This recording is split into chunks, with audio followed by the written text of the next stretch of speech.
So good morning, people. Okay, for many years people have been doing all sorts of things with ammo cans, or ammo boxes as they're known here in Australia. They've put tools in them, they've put all sorts of stuff in them. I've seen people put batteries in them. I've seen people put radios in them, speakers, MP3 players. Oh, sorry. I've got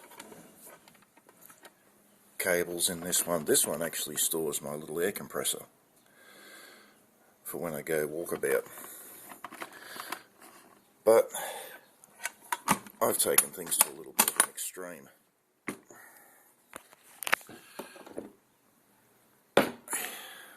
I've built this. You're thinking, what the hell is that? Well, it's a torch, flashlight, whatever you might want to call it. Now this little one, this light here, there's 3 LEDs in it. It pulls 500 milliamps, which is half an amp. This one was built when I ran out of money, and all sorts of bits and pieces. Inside we have a 7 amp hour battery. You can see that in there. And it has the LED driver, a switch, and a couple of metal brackets with some foam under it for some packing. I'd use a sealed lead acid charger to charge that, and I get about 14 hours worth of light out of that one.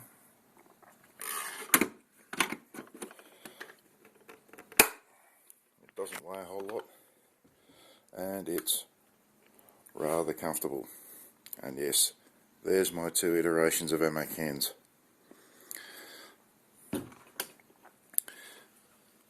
So there's an idea, people, if you want cheap, affordable, long-lasting light. Next one here.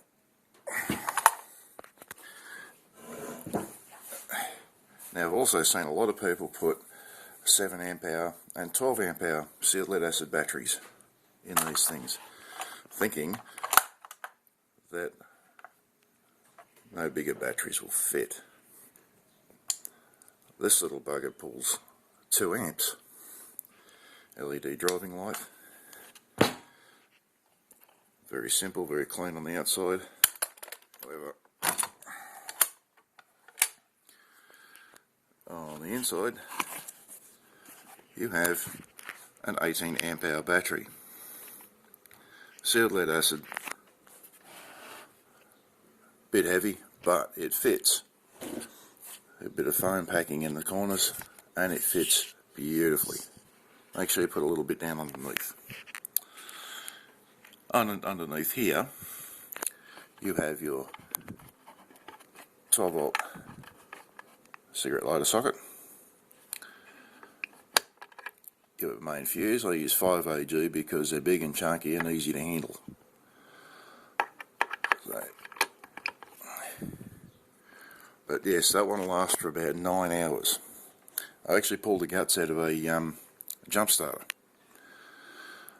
and in behind here is the actual charge circuit out of the jump starter. Now that's a right angle piece of metal that not only holds these bits and pieces, but it actually bends down and goes down to hold the battery in place, and it's pop riveted through the side here. So there's another idea for people if they want to build a cheap, fairly usable spotlight, portable lighting. To make the 18 amp hour fit, you've got to take the inside liner out. But for this rubber seal, I haven't done it yet, but you've just got to put a little bit of glue behind it to hold it in place. But yeah, you've got to take that piece out so it'll fit.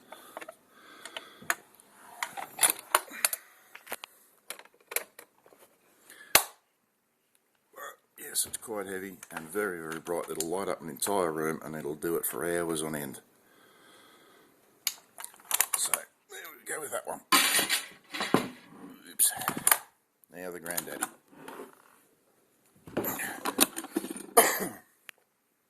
Excuse me. This one here, you've got positive and negative output terminals. You have your cigarette lighter socket, and you have a USB. You also have a charge input socket. And you're thinking here, why is there a fan? Well, I'll show you.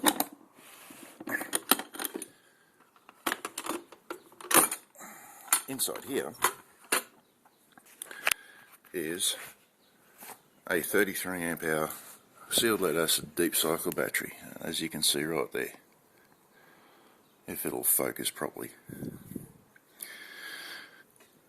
Now, there's not much room, but in here you have your charging circuit, which is one of those cheap eBay solar regulators.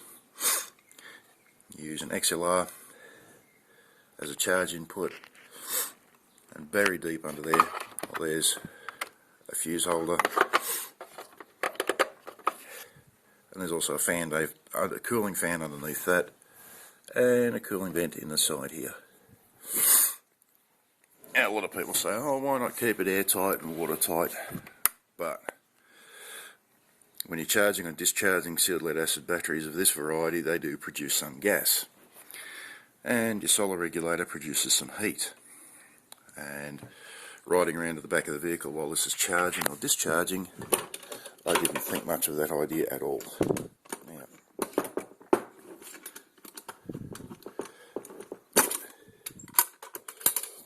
charge lead,